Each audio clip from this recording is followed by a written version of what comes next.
So welcome, guys. I'm so glad you were able to join. I know that we talked earlier in the week, but I'm just so happy to see you guys here. So we'll get right into it. Jeanette, you can start us off with this one. Okay.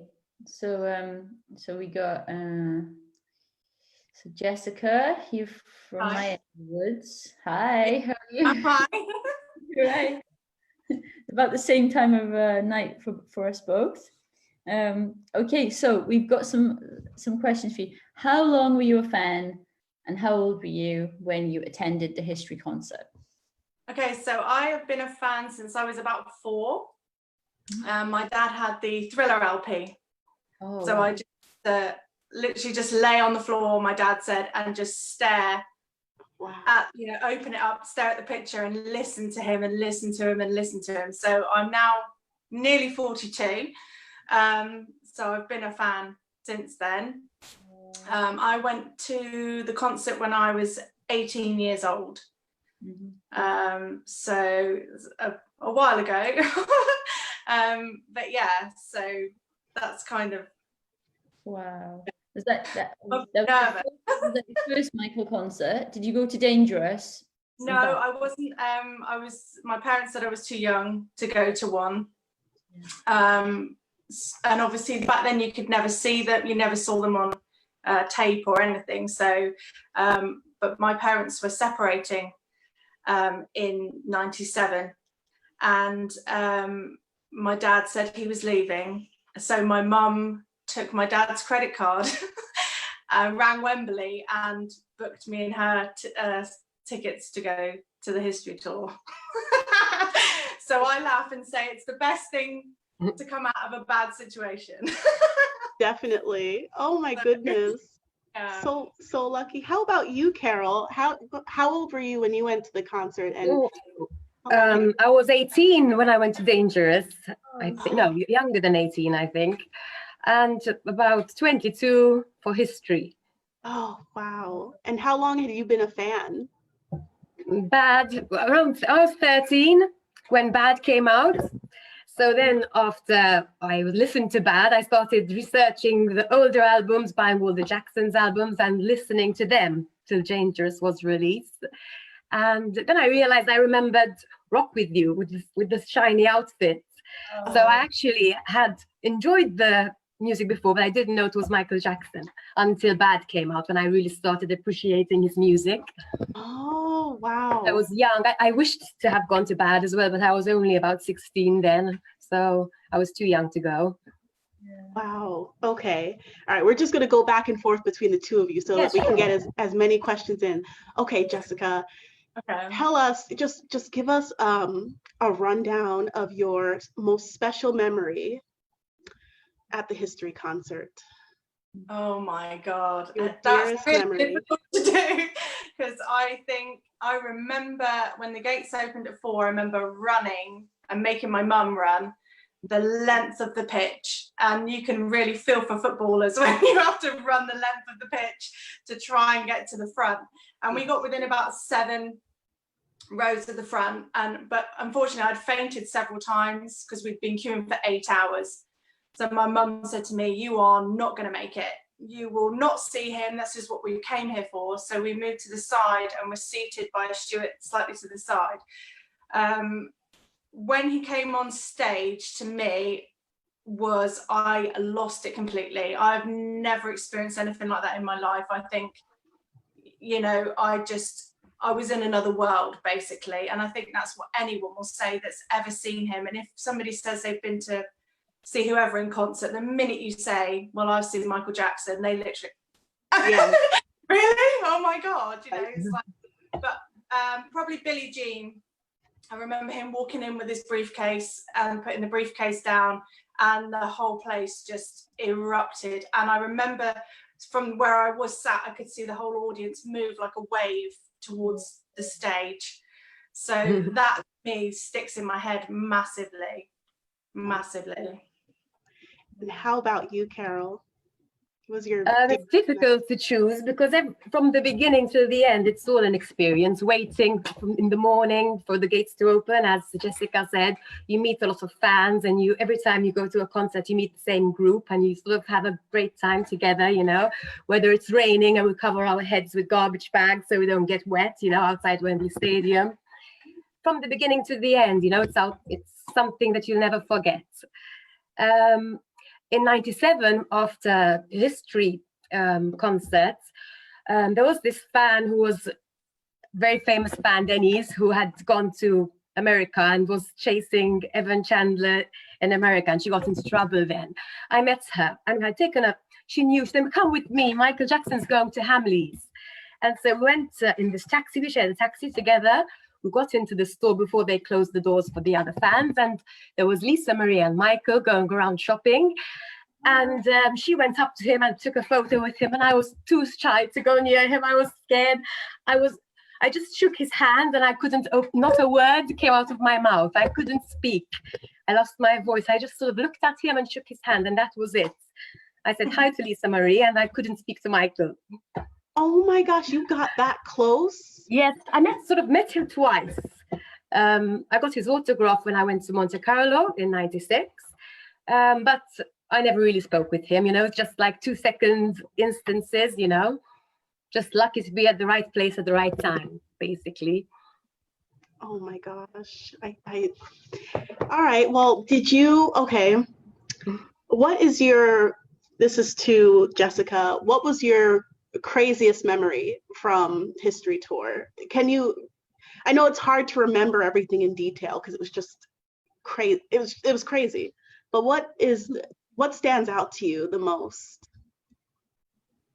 I would say just the level of noise and the amount of people that, like, everybody there together, just the whole atmosphere of everyone. You know, you love the same person, you're all there for the same person. And I think that, to me, it was crazy because how loud it was. I mean, I screamed, I sang, I danced, I lost my voice for days after. I mean, but it was, my ears were ringing because of the noise, you know, for days. But, you know, to me, nothing will ever compare, and nothing could ever compare to that. But I do have children, so I can't say it's the best day of my life in respect for my children, but, you know, it's up there. Wow. Well, Jeanette, you've been to a concert, you've been to a history concert, so I'm going to let you ask the next question to give some perspective from someone you've been there, you know. Yeah, well, I was actually at the same one as Jessica, because when we connected online, we worked out that we were both at the 15th. Yes. Is that right, Jessica? Yes, yeah. Tuesday, 15th yes. of July, 1997. And yeah. I very recently, this is not mine from the time, but behind me I have this poster, and it's advertising. Can you see it? Yeah, the date. Yeah. It is our concert, Jessica. This poster. Okay. It's like a bus stop poster for our own concert. Wow, that's fantastic. Yeah, our tickets were £26.75. Do you remember that? How cheap is that? It's crazy. That now it's like £180 or something for a seat. But it's so amazing. Yeah, so I found this on eBay for about I had to buy it because obviously it was an amazing day. Now, you were telling me that you remembered how hot it was, and that reminded me how hot it was. Yes. Tell everybody about what you were feeling. Well, we got there, we drove, I live in Paynton, down in Devon, so it took nearly 4 hours to get to London. We got there for just after 8 o'clock in the morning. Now, Steph had said to me when I spoke to her the other day, what about toilets? What do people do about toilets? Now, I asked my mum, because I don't remember going. I don't remember. And she said there were portaloos outside. When we got there, we went to the loo. But after that, obviously, you're not drinking. You're not, you're dehydrated, basically. So, yeah, we was in the queue from about just after 8 in the morning till the gates opened around 4. So a long time, and it was so hot I fainted twice, and I had people throwing water on me. So by the time I got in, I didn't look too great. Wow. Well, Carol, you have something behind you too, Carol. You have a I have the tickets, history tickets. Mine was on the 17th, Thursday, 17th July. History in London, in Wembley, not the same date. And I have the ones of Prague, Budapest, and Bucharest. Tickets, they're different. They're sort of the history statue tickets. And Monte Carlo Music Awards souvenir. The World Music Awards? What was it? Program of the... Oh, that's right, because you went there too. That's where I got his autograph. Is anyone in the chat like so mad that Carol got to go to a concert and the World Music Awards? Oh my goodness. Oh. I don't remember how I managed to get the tickets. I really can't remember, but I just remember just phoning places, trying to book these things. But there was no PayPal then, or, you know, online purchasing of tickets. So it was just everything phone calls, I guess. Wow. Okay, so Carol, you have to tell us, when you were looking at him from the audience and he's on the stage, like, what were you feeling? What did he look like? Did you see the sweat on his body? We were so close, I could touch his shoes. It was underneath the stage. You could touch, we were just so close. Because as you probably know, he had to sing the song twice during the performance that night, because there was something wrong with the playback at one point, and the lighting wasn't correct. And so after about 15 minutes, they said, Michael Jackson's coming out again, and he's going to redo the song. And he wants his fans underneath the stage. And so they just let a few rows of fans go right under the stage for the second take of the performance. Amazing. So it was an amazing holiday, you know, that we met Celine Dion, Seal, Diana Ross, you know, they were all there. No way. For that show, yes. And Celine Dion was so sweet. She'd come up to the fans waiting outside the hotel. Girls, I love him too. I love him too. You know, she said, it was very, very sweet. You know, Celine Dion used to do she did like some sort of tribute show to Michael. I don't know if people have seen that or if people remember that, but it was the Bad era, and she was dressed up in a bad outfit. She's a fan. Yes, she is. And I just thought that was hilarious. I mean, people troll her about it. Stopped her car and came, I want to join you, I'm a fan too. But she really loved him. Yes. You know? Okay, how about you, Jessica? Do you remember seeing the sweat on his body? How close were you to the stage? So we was probably about 10 rows back, but to the side. So it was the left of the stage, but obviously it would have been his right when he was on stage, if you know what I mean. So you could see him, you know, you didn't have to look at the big screens to see him, you could see him. So yeah, that's pretty amazing as someone that you've, you know, idolized your whole life. And a lot of people don't get that with me. They go, God, really? God, really? And I'm like, you do not understand. You know, every video he put out, every song, everything, you know, you're there, you're waiting and you want to see it. You know, it's like it's like a family member that you've, you know, been through everything with. And I think a lot of people don't get that. And so it's nice to come on here and meet other people who feel the same way. It really helps. It does help, because like what we've all said, it's like an emotional roller coaster, being a fan. You know, you can be so high one minute and so low the next. So it's nice to meet other people that understand. I think absolutely. It does help. Jessica, you were in a prime position where you were to see what the whole stadium looked like when the first opening, you know, chords of Heal the World or History, where everyone, and Earth Song, when everyone gets there. Everyone had the lights out. Yeah, my mum said that to me. Said, you know, do you remember all the lights in the stadium? And I said, I do remember, but my mum remembers most is You Are Not Alone. And my mum said when that song came on, so many people were crying. She said she looked around and people just were pouring, you know, with tears when he was singing that song. So it's, you know, but some bits I hands up, I don't remember, because I think I just lost the plot completely. I don't know about you, but some bits I was like, did he sing that? Where was I? Because I'd gone, I think. Yeah. But I remember the ending. I remember history at the end, and just wishing that it wasn't going to be over, and just, you know, just like, it's like Disneyland. It's like, that was a dream. Did I actually go? You know, it's crazy. It's crazy. Well, you know what? I'm going to ask you some questions, Jeanette, because we have some time. Because you were there. You were there. What was the most shocking thing to you what was the most shocking thing you observed about the other fans that were around you? You have a special story. So I was where I was, Jessica, in the same stadium was not in that kind of like mosh pit, not that front part where they put like 500 people, not that bit. Okay. Yeah, the big bar. So I was right at the front, probably 3/4 of the way along, so away from you. And I went with my brother, who was 11, my cousin, who was 9, my mum, and I was 14. And we were at the front. And when the lights went down, and you said it, that surge to the front, it was quite scary and violent. You know, it was like really hard, because it wasn't just about how many people were there. It was this, like, we were kids, we were little. My brother and my cousin got lifted out by the security and taken to the side, the opposite side to you, so they probably could have waved. Yeah. On seats for the whole show, because they were too small where we were.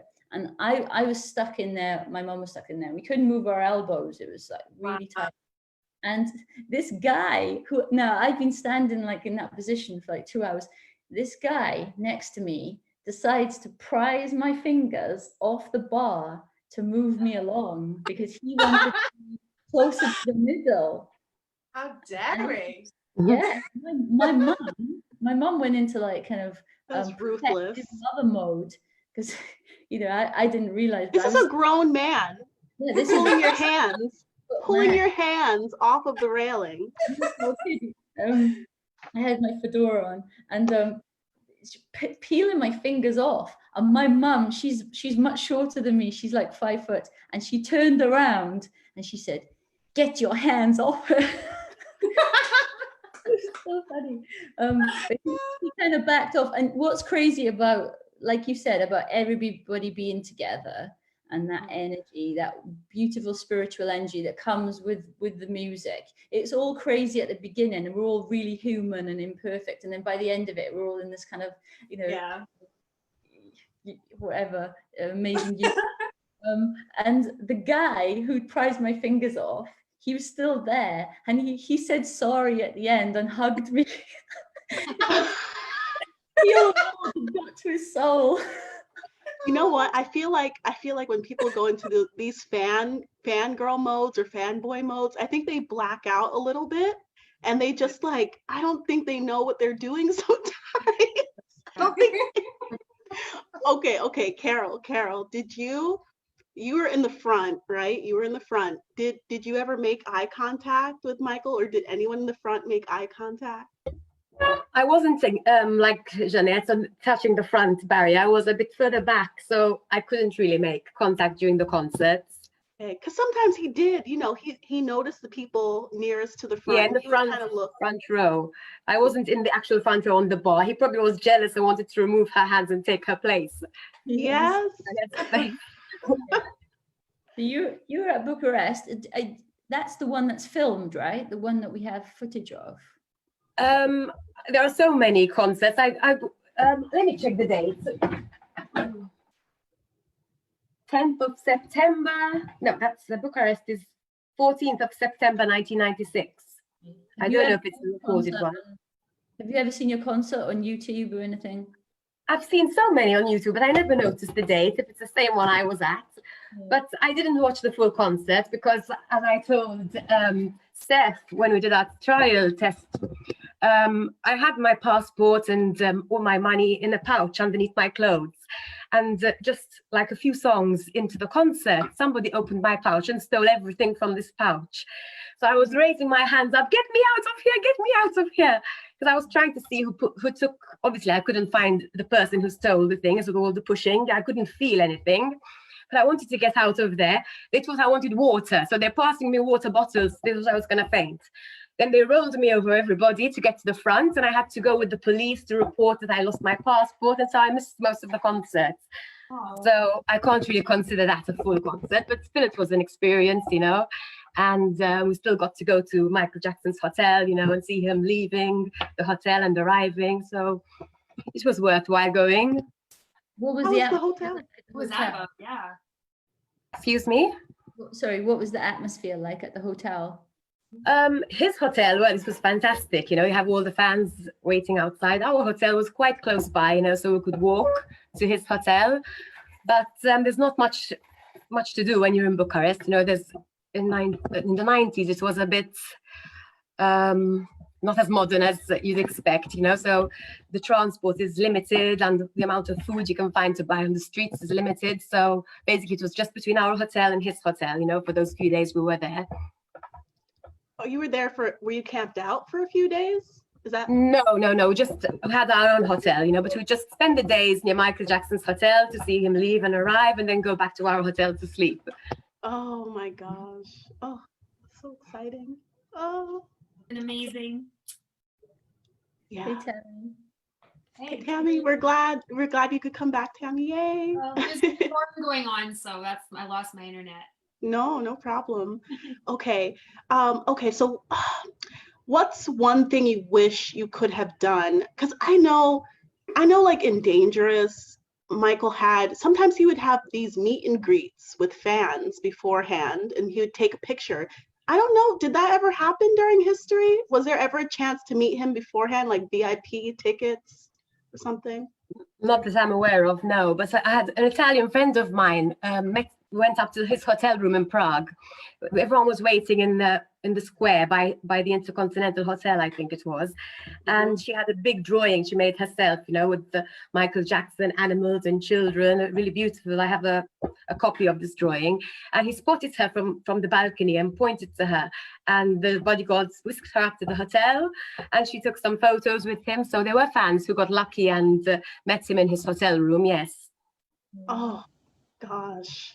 Well, I'm going to open up the chat to anyone who has any questions for you both. Sure. So if you guys, I just dropped a message in here. Is there anything else that you wanted to tell us that we didn't ask you? Any burning stories? Okay. There is. We couldn't find our way to the stadium when we were in Bucharest. So we were walking and asking the police, can you direct us how we can get to the stadium? You know, it was early in the morning.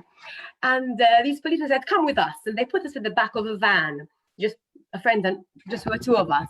And they drove off and we were like in this closed van, not knowing where we were going. They said, oh my God, I hope they're going to take us to the concert, not somewhere else.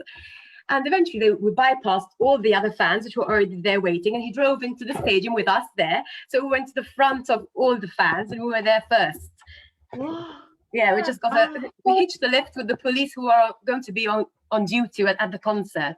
They picked you up and just brought you to the concert, the police? To ask them for directions, you know, how we're going to get to the concert, you know, how do we manage the directions? We didn't know how to get there, you know, we couldn't speak the language, you know, it was quite difficult.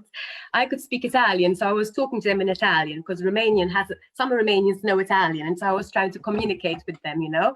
And eventually we got there, you know. And this was the same policeman I went to when they stole my passport, and he tried to help me out. So I did meet a few kind people there. Yeah. Okay, I do have. Oh, go ahead, Jeanette. Go ahead. I have a question for Carol about the World Music Awards 1996. So I watched the footage of that over and over again on VHS. It's amazing. What about the most amazing show? And it was like there's so much Michael in it. He like got 6-7 awards, didn't he? So many awards. Yes. When he did the a cappella part of yes. At the end, when yes. no music, just like a cappella, and the screenshots of the celebrities in the audience, like Everybody was with their mouth open. their mouths just go, Yes. Yes. Whoa. Seal's face. Yes, I remember that. Can you tell us about what it was like to be there when the rawness of his voice, that? It was echoing around the whole hall, you know, you could just hear just nothing else but his voice. It was fantastic. I can't imagine. Wished it would never end, you know, when the show was over and said like, oh no, what's next? Nothing to look forward to, you know. Wow. Well, I have a question for Jessica. Okay, so you were in the audience. I need to know the details of this process. So when Micheal starts singing You Are Not Alone, what is the process for the security to choose the girl that goes up on stage with him? Does everyone like charge to the front of the stage? Does everyone like lift their hands up hoping that the security guard will lift them up onto the... How did that happen? Or did she just appear on stage? You know? Uh-oh, I think Jessica might be frozen. Am I frozen? No. No, We no. can hear you. We can hear you. You were just sitting really still. I don't remember. I just remember her being on the stage. I don't remember how they chose her. I have no idea. Yeah, it must have been a blur. Oh. Too lucky. Lucky. Do you remember, Jeanette, how that happened? It's a blur, right? Oh, you just feel jealousy. Yeah. How does she get chosen though? Is she in the front? Like, what? I need answers. Well, when you see the footage of it, it looks like the security guard or the stage guy just comes and Chooses someone. Yeah, just grabs somebody. And One who makes the most noise. Teddy bear, yeah, or something, and then he just grabs her. And so I don't know if there's a lot of planning involved. Whoever maybe screams the most, I don't know. Oh my gosh. Yeah, probably. So you felt jealousy, Jeanette, right? You felt jealousy. Yeah. Massively. Yeah, just, you know. Did you see footage of other people crying while they watch the YANA girl? Girls are like, oh, yeah, that would be me too. That would be me too. All right, everyone. Do we have any last questions? I didn't see any. Somebody wants to know what Jessica's drinking. Okay, well it's Saturday night, so I'm drinking a rosé. Ooh. like your glass. And people want to see my glass. Yeah, look at that. That's awesome. That's my glass. Here's a bit of insight from the last session we had, or they say Micheal picks the YANA girl, the You Are Not Alone girl, from the cameras in his dressing room. They're picked beforehand, so they say. That's what people are saying in the chat. Wow, that kind of corroborates the story that you shared, Jeanette, from It's All About Love, the dressing room. How So they're saying that he is in the dressing room and you see everybody at the front row, and then he picks the girl from that. Like before. Oh, okay. That's what they're saying. That's what they're saying. More jealous. See, that's just makes me feel more jealous. Absolutely.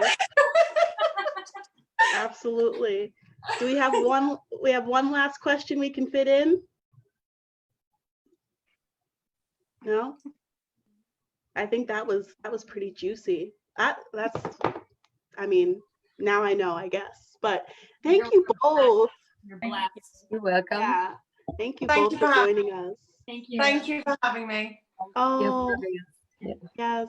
And so in order to leave, you can just either exit out of the screen completely, or you can press the button that says leave the room. It should be pretty easy, but thank you. Thank you very much. Thank you. To everyone. Bye. Good afternoon. Bye. Bye. Bye. Okay. All right. So we have our second session about to start with Nicole Atkins from Australia and Emma Allen again from the UK. So let me do this first. Okay. So amazing hearing these stories. I know. I have goosebumps. I know. Okay, they're here. Right on time.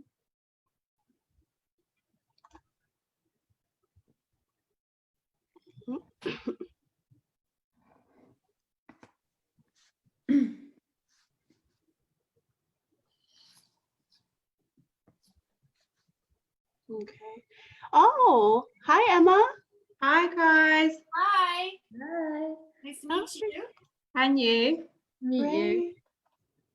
Thanks for being here right on time. You were actually early sitting in the waiting room. Thank you. Thanks for inviting me. Of course. And we have Nicole. Can you hear us? I can. Hello. Yay. Okay. I'm going to switch the screen so that we can all see each other. Perfect. All right. We have our second round of guests, everyone. Nicole from Australia and Emma from the UK. Tammy, I'll let you start us off this time with questions. Okay. So I see Emma. Who's Nicole? I can't see her. Can you see I'm us? here. Oh, okay. No, I can't see you, but I can hear. Okay, I'll ask you, Nicole, then. How long were you a fan and how old were you when you attended history? I had been a fan. I was born in 1980, so growing up in the 80s, obviously everybody knew who Michael Jackson was, and I was sort of a kind of a fan, I suppose, but it wasn't until I bought my Dangerous CD at the age of 11 that I became what I call an obsessed fan. And from then on started collecting all of the CDs, and at that time video cassettes, which I've now replaced with DVDs, and books and anything I could get my hands on. So been a fan for as long as I can remember, but a huge fan since 11. Went to the history concert in 1996, so I was 16. Oh, wow. So what is your most precious memory then from the history concert? Tell us about that. I'm sorry, Tammy, I missed what you said then. Your most precious memory from the concert, like how did that, what was it like? I think the very beginning is probably my most precious memory. I remember before it started, the friend that I was with was asking me, oh, what songs are you going to sing first and what songs are you going to finish with? Because I was the biggest fan of the group that we were with. And I had said, oh, he's going to start with Scream. It has to be Scream. It's going to be Scream. And so when he first started and Scream began, I remember just being so excited and yelling and screaming and singing and dancing. And after a few moments, it was probably maybe a minute into the song, I just was eyes glued to Michael Jackson on the stage. And I remember just I had a really surreal moment of seeing, because as a fan, we all know we watch him over and over and over again, and you know his walk and you know his movements. And I remember seeing him up on the stage and having this moment of, oh my God, he's real. he's just there in front of me. So. Oh, wow. Real. Yeah. Oh. He's kind of like he's a dream, I guess. Yeah, well, it's not like I didn't doubt that he was real. I just, yeah, he was right there. And that moment was my favorite. Yeah. Oh my gosh, Nicole. I think we would all probably have that moment of like, oh my God, this is so surreal. Like, yeah, even me, like I've never seen him in concert. I've never obviously met him, but I think I would just be in shock and in awe if I ever got to see him live like that in the flesh. Yeah, it was a brief moment of just, whoa, this is happening. I'm actually here. And then I'm continuing with the dancing and the singing, and yeah. Yes. Oh my gosh, thank you for sharing that. Yeah. So the same questions to you, Emma. How long were you a fan and how old were you when you were at history?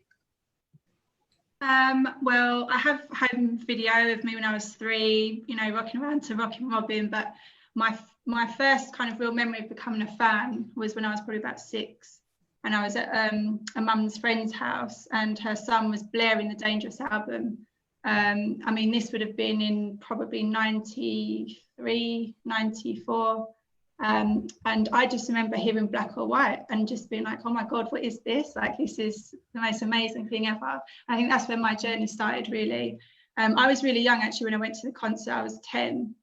So I probably have quite a different perspective from what you've heard so far, because I was so young. And Steph, I think what you said is so true for me. I think it's true for everyone, but particularly for a 10-year-old, there are so many gaps in my memory from that night. And it's something that's really upsetting, actually, because, you know, here, like, I'm one of the lucky ones that was able to attend one of the concerts, and I was just so in awe of the whole thing. You know, you've got to think that you've got the biggest superstar in the world, who is my idol. You're in a stadium of 80,000 people. You know, I'd actually been to a 3T concert a few months before. But, you know, it was on a much kind of smaller scale. And I probably remember a lot more about that concert than this one. I do have some very kind of vivid memories of that night, but there's a lot of gaps. And I really do think it is just because you're just so starstruck and just so, the whole thing's just so surreal. Wow. Yeah. Oh. But I was lucky enough. I am one of the lucky ones. I was at the World Music Awards as well. So I know, I'm sorry, but I am going to say that because I feel like what I didn't get in the history concert in terms of memories and, you know, kind of dealing with it as an adult, I did manage to get. I was sort of like 18 at the time for the World Music Awards, and yeah, I kind of remember a lot more of that. So I'm very lucky. Oh, that's so amazing. Yeah. Now, this just came to mind since you said you were 10 during the history concert. Yeah. Do you guys remember, was Micheal, I think he did Heal the World during that concert. And I think I vaguely remember he had like a bunch of kids on stage. Do you remember that at all? Did that have like an effect on you? Like seeing like, oh, there's these kids like me on stage with Micheal. Like, did you think about that, or do you remember that? I do remember Heal the World. I think it was the second last song. And a lot of people actually thought it was the last song. That's a funny story. I was with my brother, and he's 3 years older than me. So he was sort of the boss. I was always supposed to do what he told me. And when Heal the World finished,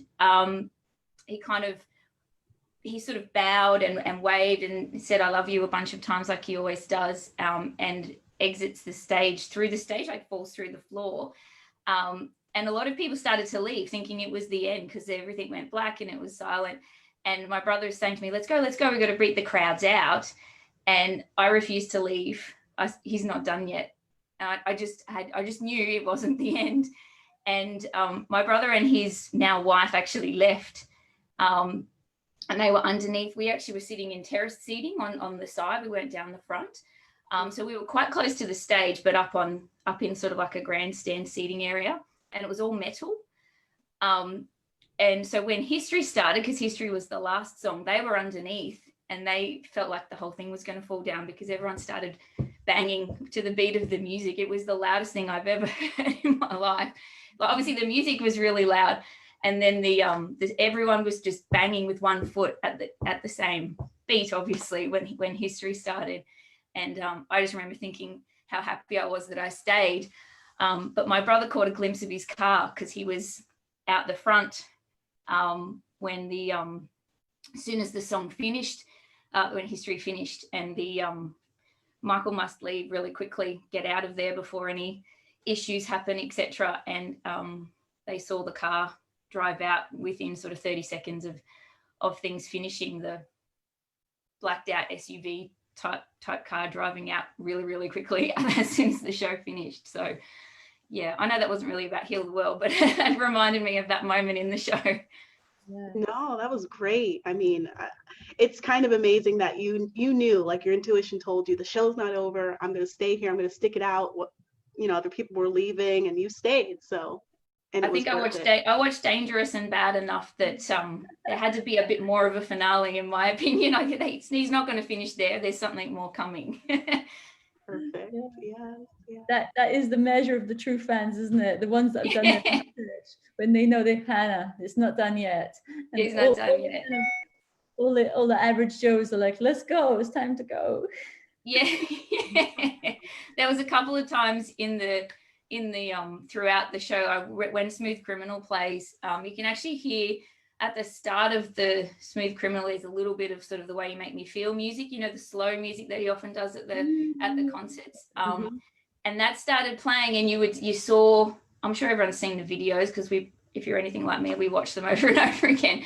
But you saw some of the dancers coming out, sort of moving to that slow, The Way You Make Me Feel music, and I screamed out, "Oh my God, it's Smooth Criminal!" Like I just had a feeling. I saw a stripe on a suit, and when it's going to be Smooth Criminal. So I felt like I was, you know, in tune or something, because I kept predicting the songs as they were coming. That was pretty exciting for me. Oh, that is the mark of a true fan. You know, he only needed to bring out the briefcase for fans to know, yeah, it's Billie Jean. Like, a true fan will know, like, just those little cues. One article of clothing, one stripe, one lighting change, one silhouette. You're gonna know what's next. So. Cues, yes, he likes that. Yeah. Oh my goodness. Emma, do you have a Brit Awards '96 story, don't you? I do, yeah.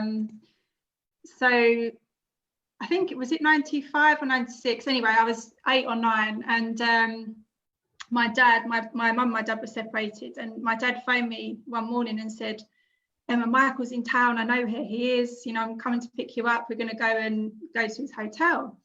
So obviously I was super excited, and we got there. There was hardly anyone there. They had the security railings up, and we waited about 5 hours. And the more hours that passed, the more fans came, the more media came.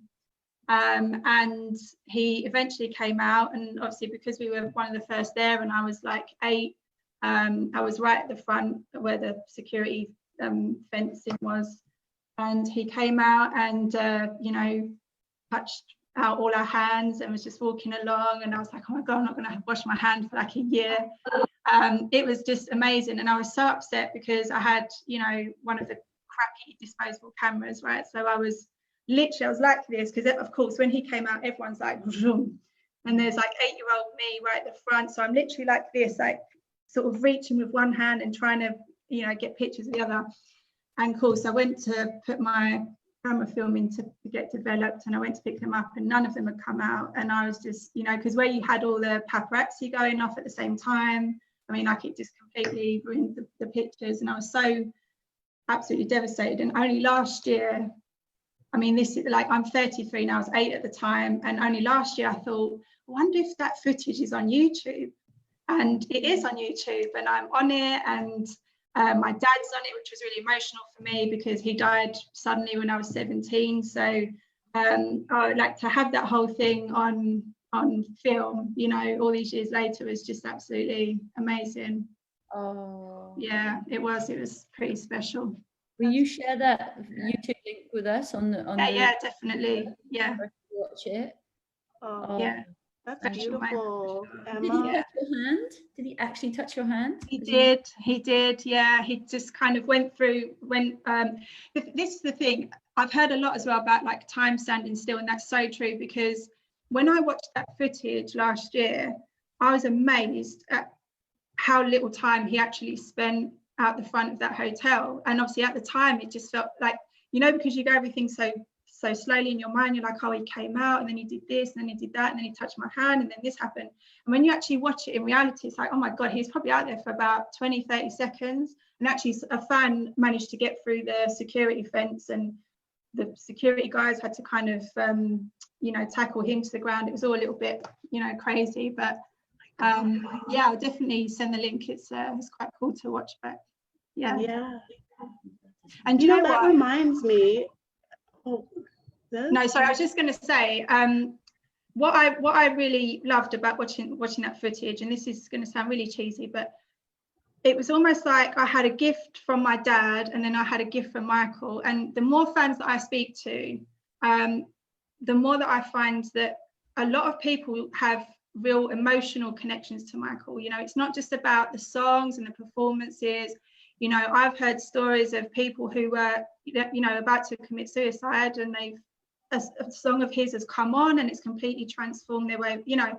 And I felt like I had this moment of enlightenment last year, and it was almost like Michael had given me this gift of reconnecting with my dad all these years later, like on film. And then my dad had given me this gift that I'm on film with Michael Jackson, you know, we're in the same shot, and like, oh, it was so unbelievable. Yeah, it was amazing. So I'm really thankful to both of them for giving me that. Everyone's saying thank you for sharing this beautiful story, and that you had this connection with your dad, with Michael, and be able to go to this concert. Everyone's like just saying thank you to Emma. And also to you, Nicole, for sharing your heart earlier as well. But when you described trying to take pictures with the disposable camera, I just felt like the stress of that. I remember disposable cameras, and now we have phones to capture everything. So we take it for granted that we have these means to capture moments like that. But Nicole, you have pictures from the concert. You were actually, isn't that right? You took a lot of pictures during the concert. Is that right? I don't have any photos at all. I'm trying to remember, because you made a post to the group. Oh, that's just pictures of the book that I bought at the concert. Oh, the book. Okay. Because I can't even imagine like having the flood of emotions of being at a Michael Jackson concert and then trying to take pictures at the same time. I can't imagine doing that. We just didn't really take as many photos back then either, did we? Like, it wasn't, you didn't take a camera everywhere you went. You hardly ever took photos. So yeah, I take photos all the time now. So I wish I had photos, but you know, we just didn't do it back then. It's a long time ago. Yeah, but at the same time, you have to soak up that experience, and you can't always do that with the camera. You know. No, that's right. I do remember. I remember thinking throughout the whole concert, this might be my only chance. This may be my only time I ever see a concert, and I remember trying to absorb as much as I could and remember every moment and every detail, because I knew it might not happen again, and it never did. So I'm glad that I do remember most of it. I have a pretty good memory at the best of times, but I tried extra hard to absorb as much as I could because it was my one and only chance. Did it change you after? Like, I feel like people say that after they've attended a concert, it's like you're different, or I don't know, a different perspective. I think all the concerts that come after that are just a big letdown, to be honest. You know, I mean, I've been to a lot of concerts, and you'll never experience anything the same. Oh, you know, so now nothing can measure up, right? No, it's just the whole atmosphere is completely different. And like, I hope this is not offensive to say, but as an adult, when I watch, obviously I wouldn't really have absorbed the concert in this way at 10, but when I watch his concerts, I've always said they're very I really hope it's not like out of line, but they're quite orgy like, aren't they? You know, the way that people feel and all of this energy going around, and the fact that people are literally moved to tears, and it's like people aren't in control of themselves at these concerts. And I don't know of any other performer that's managed to have that effect on their audience. Mm-hmm.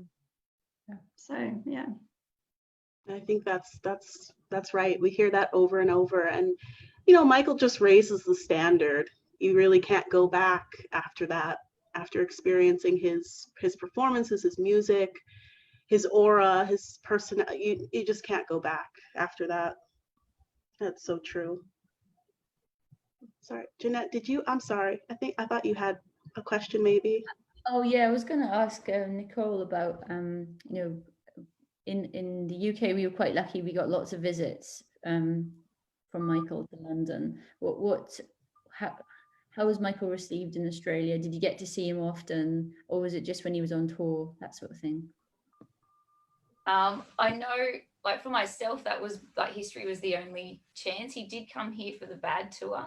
My brother-in-law actually went to a show in the Bad tour. I was too little, so I've talked to him about his experience seeing Michael Jackson at in, I think it was 1987 that he was here for the Bad tour, but the Dangerous shows in Australia were cancelled with all the goings on that happened in the early 90s.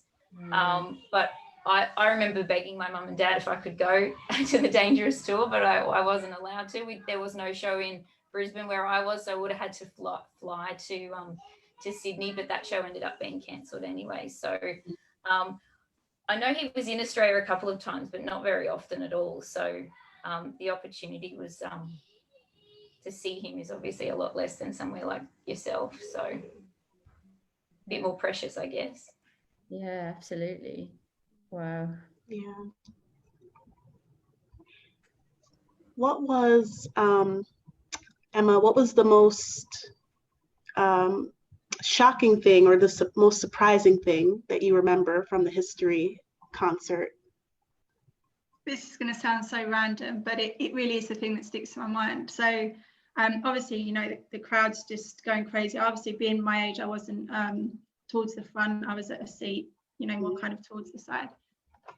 And everyone's up dancing, everything. And I'm kind of just sat there, just taking it all in. And I remember turning this way to a guy. Honestly, I remember this like it was yesterday, and I don't know why, but I remember turning this way, and there was a man next to me, and he was up, and he was, you know, loving life, and he was going for it.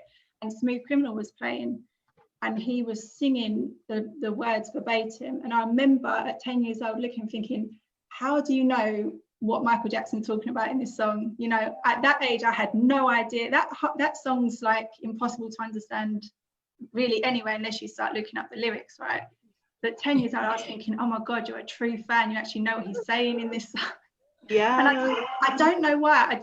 Maybe that kind of just encapsulated really the, you know, the kind of surrealness of the whole situation, and how much I was in awe, actually, probably not just of Michael, but of the fans as well. And just thinking, oh my God, like, you're totally engrossed in this. You're amazing. You know, look how much energy you have, and you know all the words to the songs and stuff. And yeah, that picture, it always is just what I think of when I think back to that concert. Wow.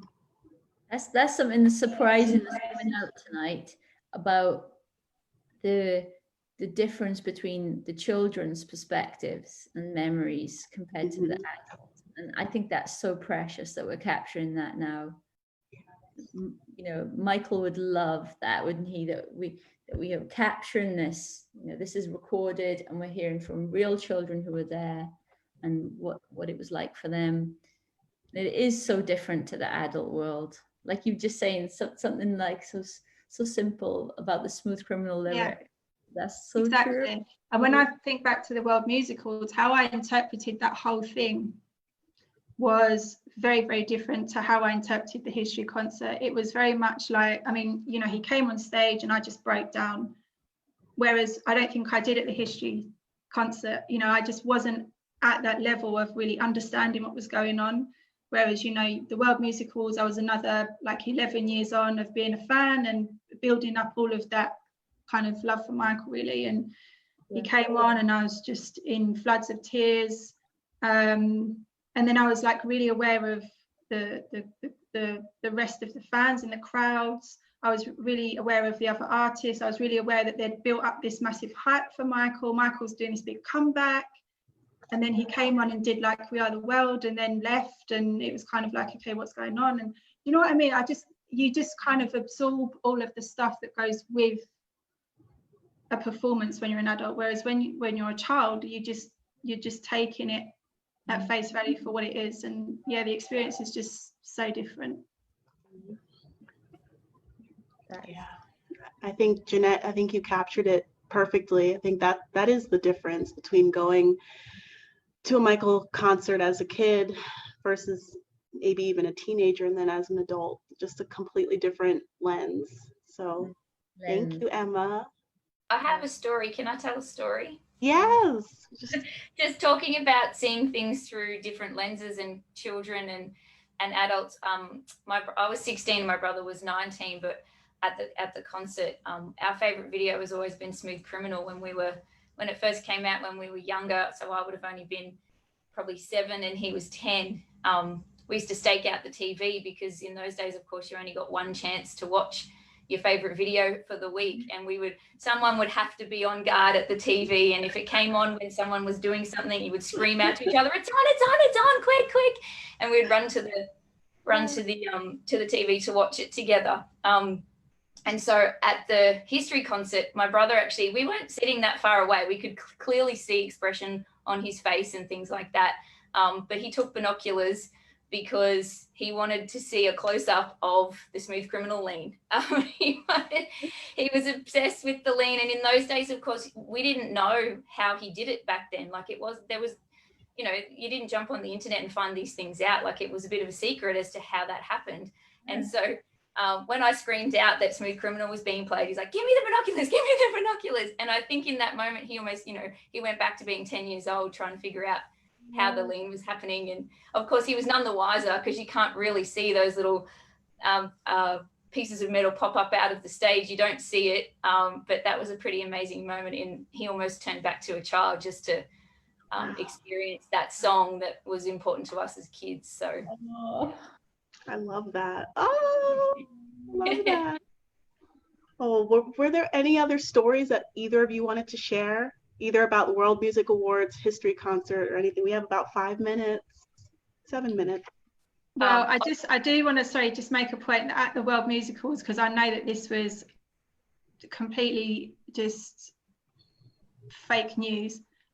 Michael definitely was not booed off stage. Like that got reported a lot.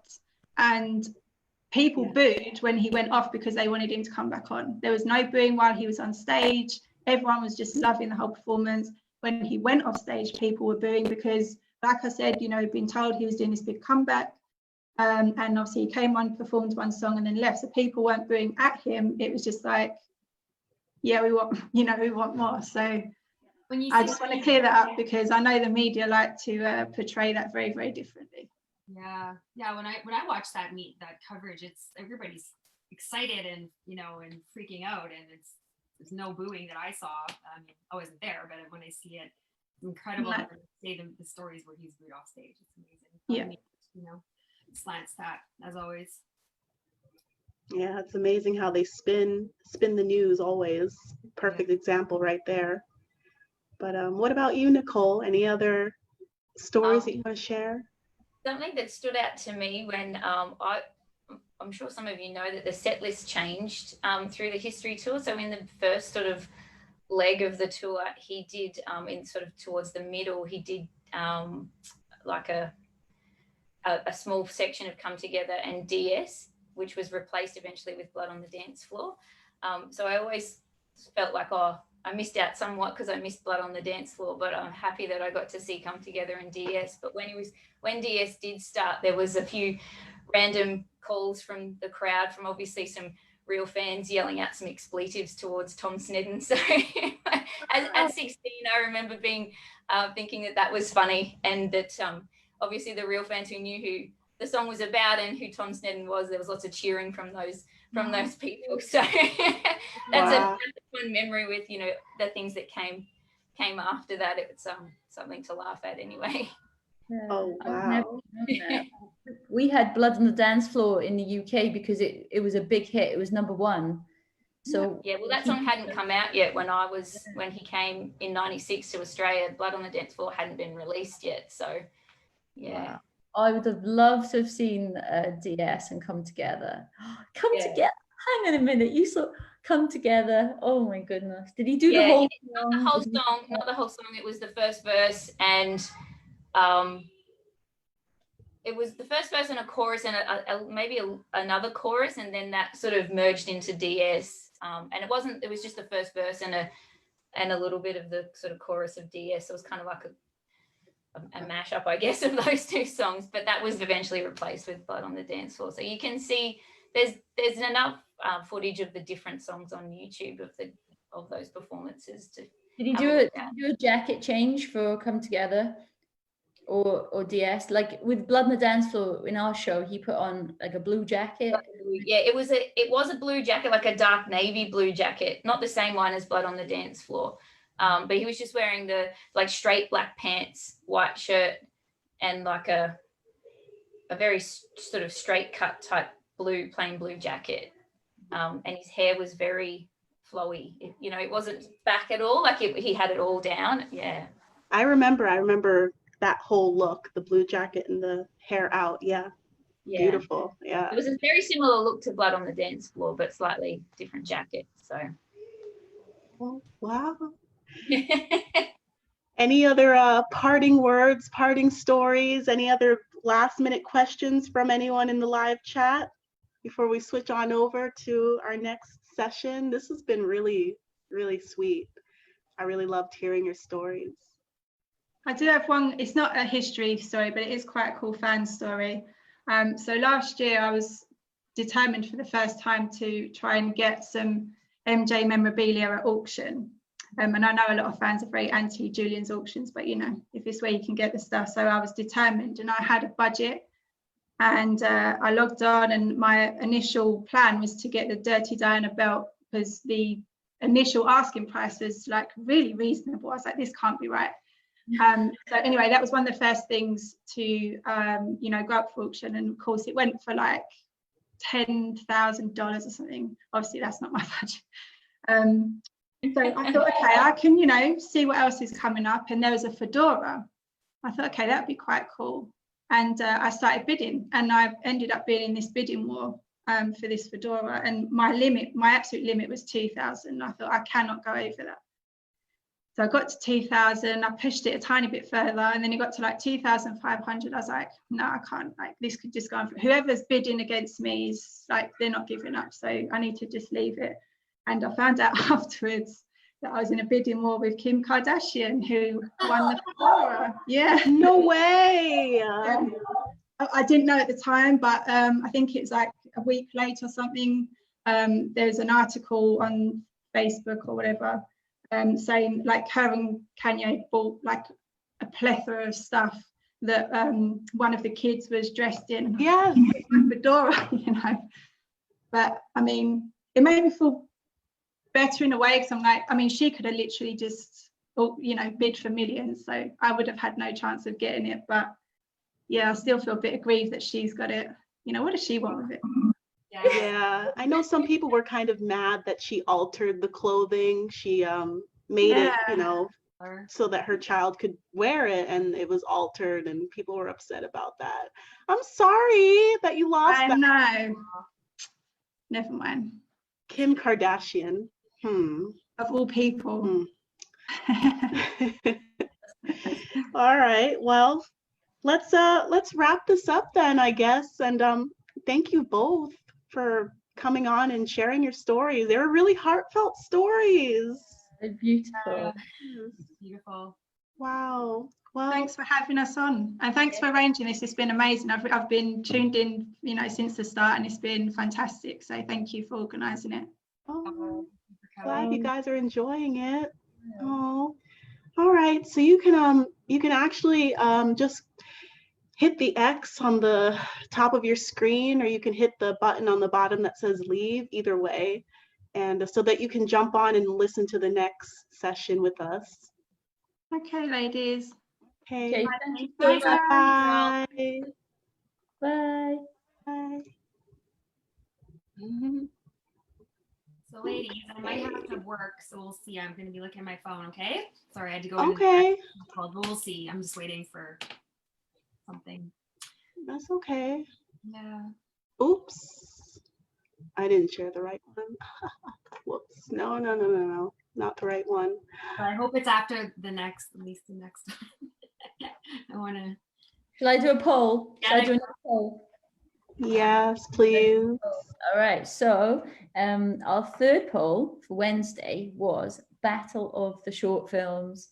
And because obviously they're all absolutely incredible, we asked you to rank them so that you got to choose a couple of your favorites. So I am going to go from 5th position. I'm not going to talk about the last two, but in 5th position was They Don't Care About Us, the Brazil version, Rio de Janeiro.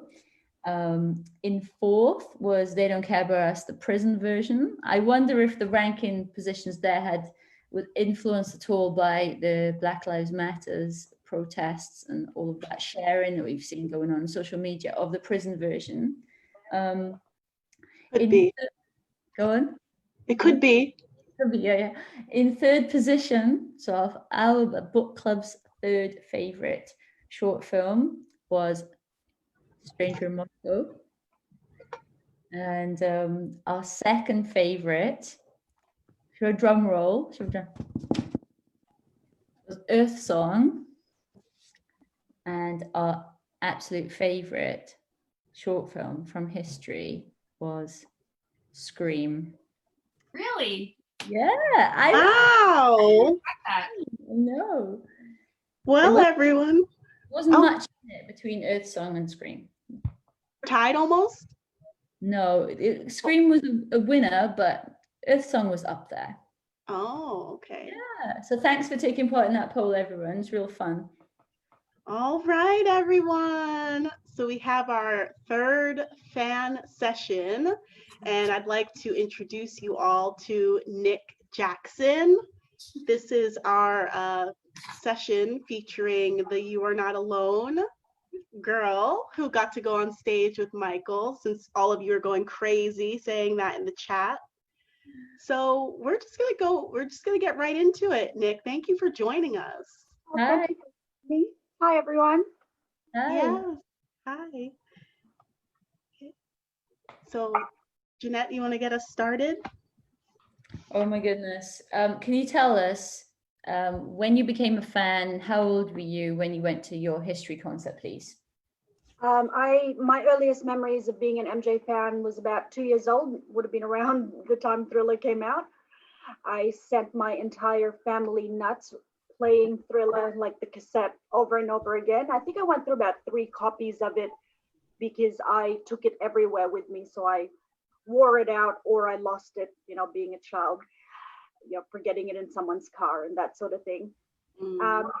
When I was about 4 years old, my dad bought me my first MJ doll, and I, married him in my backyard with all my dolls as part of my guests, and yeah. So the fandom goes way back, and I was 16 when the history concert came to Manila. I live in Australia now, but I was living in Manila at the time. What do you think it was, being such a young child and being a Micheal fan? What, reflecting back, we've asked Tammy this question as well because she was young and when she loved Micheal. But what was it that do you think attracted to you?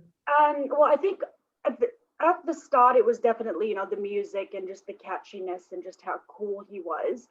As I got older, I think I, appreciated how good looking he was, but also just, and then when I got older again, just getting to know the man and just what a good person he was. And so it was definitely the music that drew me in, the very cool videos and dancing and everything. And then, as I got older, it became, this is an extremely attractive man. And then as I got older again, I got to hear all these stories about what a good person he was and how much he gave back. And so I guess loving Micheal was loving the whole package. Yeah, and he's been with you all your life. He's been with you all your life. Pretty much. There was a phase in my life when I kind of, not that I went off Micheal himself, but just I had other interests, so music was less prevalent in my life. So after Dangerous, before History, there was maybe a year where I, was more into actors instead of music, sort of thing. And then I remember one day being in line at the supermarket and seeing this tabloid story with the headline, Micheal Jackson, Peter Pan or Pervert. And in that moment, every fiber of my being just felt like that was not right. And I just jumped into Michael's defense. And I guess that one tabloid article, funny enough, renewed in me my fanaticism. Wow.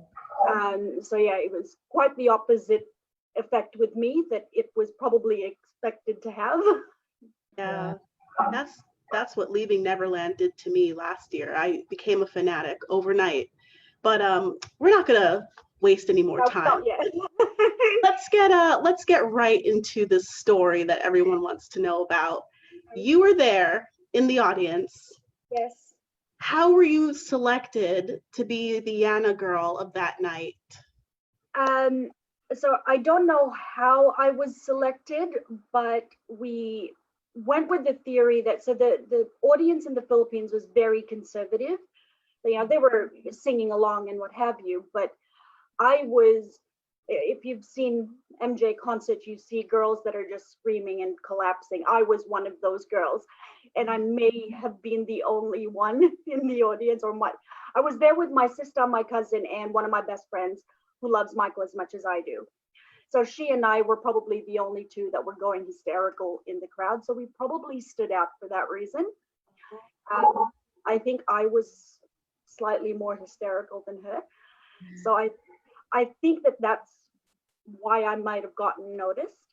I don't know what happens backstage. I overheard one of the talks earlier that, you know, Micheal has a video in his dressing room and pics, and I really love that idea.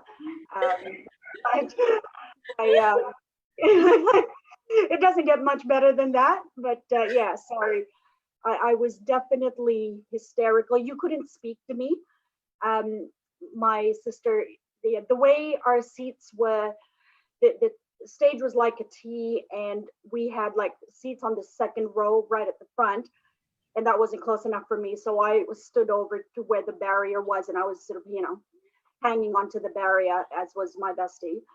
And yeah, so you couldn't speak to me. Like, my sister kept coming to check on me. She at some point in the night, because I was so hysterical, I was like sweating and then getting cold and what have you, she bought me, I thought I'd tell everyone, this was the t-shirt she got me on the night, just to try and keep me warm, because I was wearing like a bodysuit, singlet, tank top type thing, and she was worried that I was going to get sick, so she bought me that on the night just to try and keep me warm.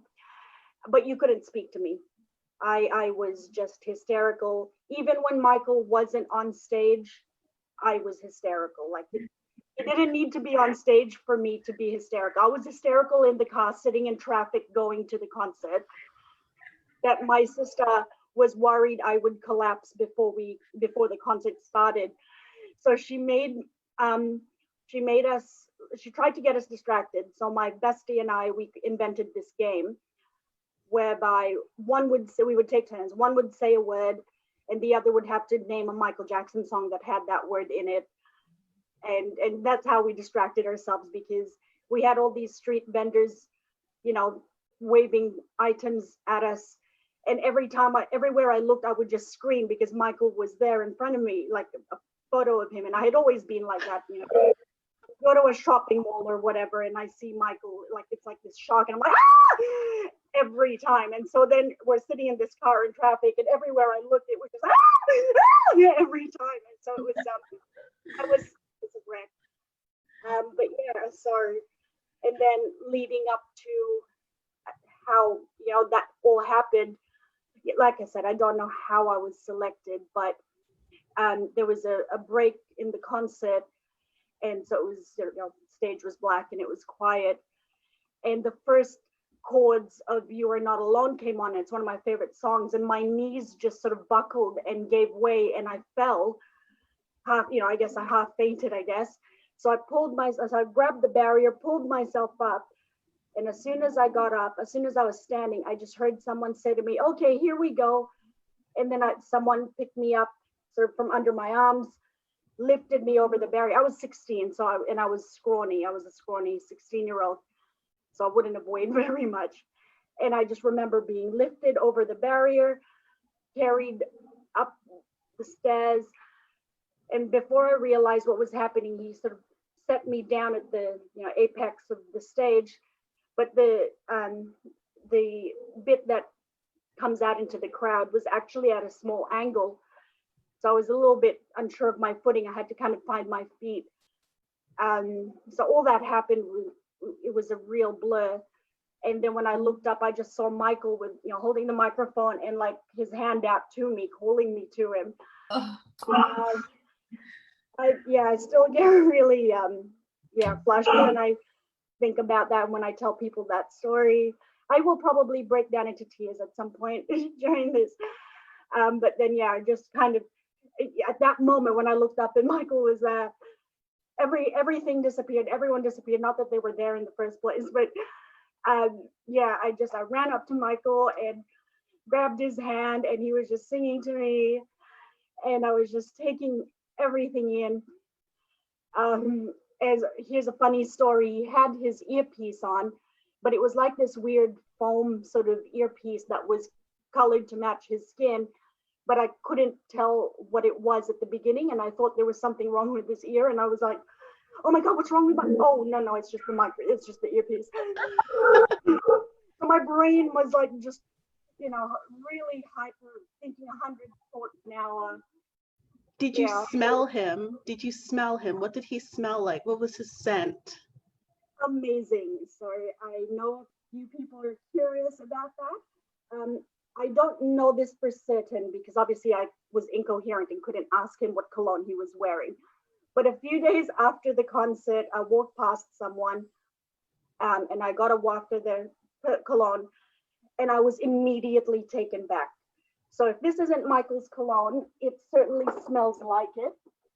And it was Excess by Paco Rabanne. For anyone who wants to know what Micheal smelled like on the night. Yeah, I used to keep that on my desk at work, and if I was having a bad day, I'd spray it around my office and take me to my happy place. Yeah.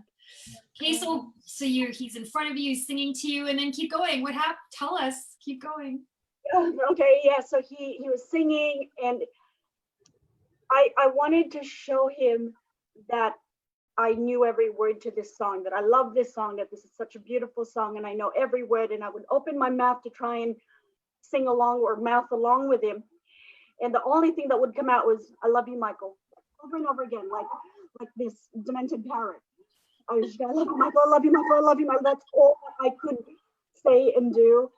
And then at one stage, he sort of, like, he pulled me to him and gave me this hug and just held me. And yeah, and one of the surprising things was, I always thought Micheal was a very slim man. You know, he's got the dancer's body, and he's in images, in videos, he looks like a slim build. He's actually really buff, like he is pure muscle, and he's bigger than he looks. So you knew when I was holding, when I was holding him, it was just muscles rippling, and he's just this, and so I was thinking that, and I'm like just loving being held by this man that I've been in love with since I was a little girl. And then one stage he pushes me away because as part of his routine, you know, he gets down on one knee and sings Up to You, but I couldn't stand being away from him, so I bent down too. I think I kind of ruined his show, but I just, you know, from having him hold me to then being, you know, this far away from him, I couldn't stand it, so I bent down as well, so I wasn't apart from him. And then he stood up, I stood up, and he held me again, and he held me until towards the end of the song, and then I could feel someone was tapping me, like to take me away. And how did he hold you? Was it your head was to his chest, or how? Yeah, definitely head to sort of around his shoulder, you know, right about here. My head was about here. So yeah. And the whole time I was just smelling his cologne and just, yeah. Did you like, was he sweaty? Like, did you feel the heat of his body and the muscles? And can you like describe that again? Definitely not sweaty. I think because he had that break, you know, between sets, so he wasn't sweaty, but he was definitely warm because obviously he's been dancing and singing and what have you. But yeah, like honestly, one of the things that struck me most was how muscly he was. Because yeah, I thought he was like a slim, skinny man, and he was just pure muscle. He was bigger than I thought. Like, you know, when I put my arms around him, I could barely get my arms around him because he's actually quite strong through here in his back. And yeah, that was just something that surprised me. And yeah, just he's just ripped. He is actually ripped. He is, there's not an ounce of fat on him. Yeah. And you just, yeah. Did you feel his breath on your ears and when he's singing? Like, I'm just. Yeah, there was that. Probably was less focused on that and more just with his whole aura. And like I said, throughout the whole song, I couldn't switch it off. I couldn't stop saying, I love you, Micheal. Like it was just something snapped in my brain. And I just kept saying, I love you, Micheal. I love you, Micheal. I love you, like nonstop. Couldn't stop it. Did he? Sorry, did he say anything to you, like, or was he just singing? Was he just sticking to the song, or did he say anything to you special? He stuck to the song. Okay. And yeah, and then when I felt sort of the tap on my shoulder, you know, it was the end of the song and they were about to take me away. I sort of held on to Micheal for a little bit longer because I obviously did not want this moment to end ever. But then after a while, I also didn't want to make a spectacle of myself and make it all about me. So I held on for as long as I thought I could, and then let them take me away. I don't actually remember being taken away. I can't remember if I was carried. I don't think I was. And I remember being backstage and they gave me a glass of water and they stuck a camera and microphone on me and asked me about it all. And I couldn't really focus on the people backstage trying to interview me because Michael's up there and I'm backstage like trying to, you know, trying to see him because I could hear him.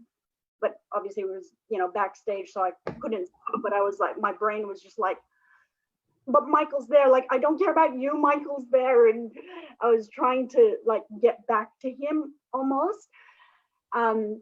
And they asked me if I wanted to stay backstage or go back out. And this is probably a decision I'll always regret because I don't know what would have happened if I had stayed backstage. But at that moment, I felt like I was missing Micheal. Like I wasn't thinking coherently, but also he was singing The Way You Make Me Feel, which is one of my favorite songs. And at that moment, when they asked me if I wanted to stay backstage or go out the front, I said, oh, I'm missing Micheal. I'll go back out the front. So yeah, that's one of my life regrets, that I didn't just stay backstage, because who knows what would have happened if I had just stayed backstage. A hard decision though. That's a hard, because maybe nothing would have happened and then you would have missed the show. Yeah, exactly. You know, that's hard to say. Trying to process all of that at that moment when you're 16 and hysterical. And then I honestly don't remember too much of the rest of the concert because my mind never really left him. I was proud, but you couldn't speak to me, you couldn't function. I couldn't function. This is the first time I've relayed that story without actually crying. Aww. It took about 10 years before I could listen to You Are Not Alone without crying. I remember the day I was in a shop and the song came on and I was thinking, oh my God, I'm not crying. And yet it was about 10 years, at least 10 years before I could hear the song and not cry. Yeah, you almost made me cry when I was listening to you, just like the, yeah, it was definitely the most amazing experience. Did the fans in the audience, did they react to you in any kind of way when you came back into the crowd, into the audience? Like, were they asking you questions? Were they being crazy? I don't know if they were asking me questions, because like I said, they didn't exist in my world at that moment. But my sister did tell me afterwards that, like, when we were seated waiting for the crowd to disperse at the end of the concert, she said people kept coming up to me and touching me because I, Micheal, like just total strangers, like going, oh my God, is that her? Can we just touch her? And they were, you know, touching my shoulder and my arms and stuff, just trying to get a connection with the person who had a connection with Micheal. But I don't remember any of that. Wow. I was just in a haze. Yeah, it was all about Michael. Oh, people in the chat are asking, were you wearing that t-shirt, or were you wearing the tank top catsuit? On stage, I was wearing the tank top. So I had the t-shirt on for a certain amount of time, and then I think the t-shirt might have gotten sweaty, so my sister made me take that off, so that, you know, that sort of thing. By the time I got up on stage, I was just in the tank top.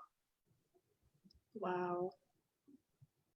Jeanette or Tammy, do you guys have any questions for Nikki? I have a couple questions here in the chat, but I want you guys to get yours in too. You go first, actually, with the fans' questions. Fans' questions? Okay. Oh, could you give us the name of the perfume again? It's XS by Paco Rabanne. XS by Paco Rabanne. The letter All right. X. The letter X and the letter S, guys, by Paco Rabanne is the perfume that Michael was wearing that night. Okay, and because you had such an experience that we can only dream of, what does Michael mean to you today? So Michael is still one of the strongest influences in my life. I've actually had pet snakes because of Michael. And I think my love of animals was influenced strongly by him, or at least my love of exotic animals. Yet definitely having had snakes, that was Michael's influence. You know, if I'm ever having a bad day, I just have to play Michael, and that snaps me out of it. If I'm in a really, you know, negative frame of mind and Michael can't snap me out of it, you know that we need to get me some real help, because Michael always just you know, snaps me out of that. Yeah. So everyone's saying they're like in a trance listening to you, and they want to be able to relive this experience with you. They're asking if there's any footage of that day on YouTube, or if you have any. That's actually the saddest part of this story, because we weren't allowed to bring cameras to the concert, and they actually said it on the tickets that cameras would be confiscated. And you know, it's 1996, so we only had the one camera in the family, and we weren't gonna risk losing it, getting it confiscated. And so the short answer is no, there is no footage. I've spent the last 20 odd years trying to get footage. What happened was, this is an interesting tidbit, in true tabloid fashion, after the concert, myself and my sister were written up in the tabloids. As you can see, I'm quite Caucasian looking, even though I'm half Filipino. I look more Australian, and when I was growing up, I was blonde. And so I looked very Caucasian. And so the tabloid writer who was at the concert wrote it up as, oh, you know, I was a plant, I was part of the show, and all of that. So the second night of the second concert, they did, the lady they got from the crowd was very Filipino looking. So, you know, great experience for her. But we think that was a move to try and allay any rumors that you know, it was just a plant. So and the official release of the history tour for Manila was her video, not mine. I've never been able to get any footage. I've spent 20 years trying to get it. I emailed and contacted everyone I can think of. I even managed to reach the official videographer that went on tour with them. And he didn't help me. He said every night they had to hand the tapes over to Michael's management. I've got a friend who's an entertainment lawyer who has connections with John Branca's firm, and he's trying for me, but